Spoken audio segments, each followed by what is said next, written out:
మీకు ఉదయకాల శుభములు. అనుదిన వాక్య ధ్యానం డైలీ బ్రెత్కు మీకు స్వాగతం.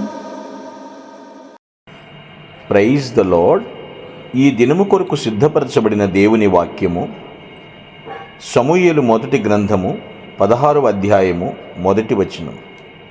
యెహోవా సమూయేలుతో ఈలాగు సెలవిచ్చెను, ఇశ్రాయేలీయుల మీద రాజుగా ఉండకుండా నేను విసర్జించిన సౌలును గూర్చి నీవెంతకాలము దుఃఖింతువు? నీ కొమ్మును తైలముతో నింపుము. బెత్లెహేమీయుడైన యెష్షయి యొద్దకు నిన్ను పంపుచున్నాను. అతని కుమారులలో ఒకని నేను రాజుగా నియమించుదును. ప్రభునందు ప్రియులారా, ముందుగా మీకు హృదయపూర్వక వందనములు తెలియజేస్తున్నాను. ఇక్కడ ఇశ్రాయేలులకు మొదటి రాజుగా సౌలును దేవుడు రాజుగా సిద్ధం చేశాడు. సౌలుని అభిషేకించింది సమూయేలు ప్రవక్త. ఆ పట్టాభిషేక ప్రారంభోత్సవంలో అక్కడ సౌలుని చూసినప్పుడు సమూయేలుకు సౌలు గురించి ఎంతవరకు తెలుసంటే, బాలుడి స్థాయి నుంచి యోధుడైన రాజు వరకు కూడా ఎలా పరిణతి చెందాడో సమూయేలు చూశాడు. అలాగే సౌలు కూడా రాజుగా అభిషేకించబడిన తర్వాత ప్రభువుని తిరస్కరించడము చూశాడు.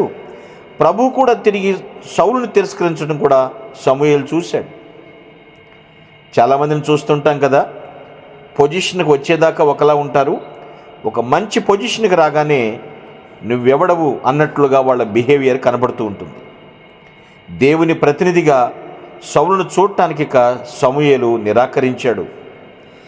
ఇంకేం చేస్తున్నాడంటే ఇక సమూయేలు ఏడుస్తున్నాడు.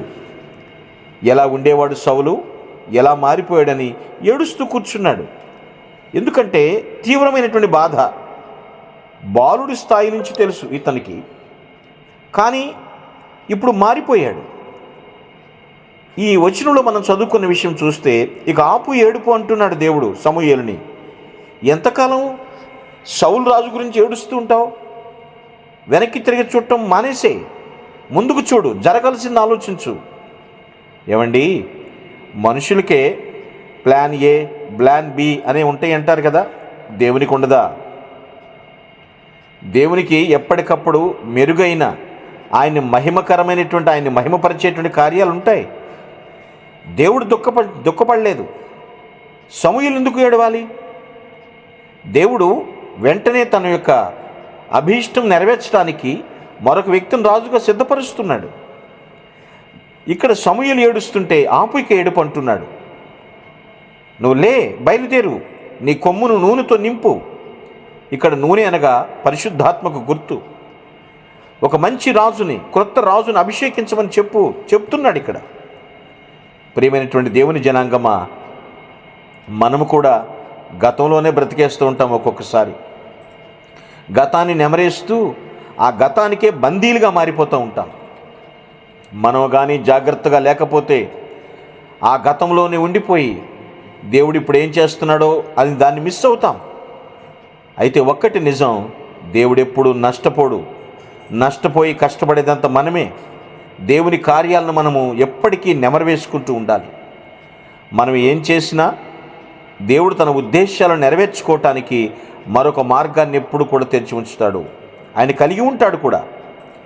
మన వ్యక్తిగత వైఫల్యాల కారణంగా ఈరోజు మనకి దుఃఖం ఉండొచ్చేమో, కానీ ఈ వైఫల్యాల కారణంగా దుఃఖిస్తూ ఉండవచ్చు. కానీ ఎక్కడికి ఎలాంటి పరిస్థితి అయినా దేవుడు మన కొరకు ఎన్నడైనా ఎక్కడైనా మంచినే కలిగి ఉంటాడన్న సంగతి తెలుసుకో.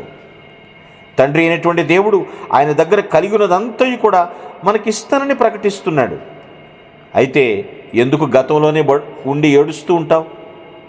ఆ ఏడుపు ఆపు, జరగాల్సిన దాని గురించి ఆలోచించు.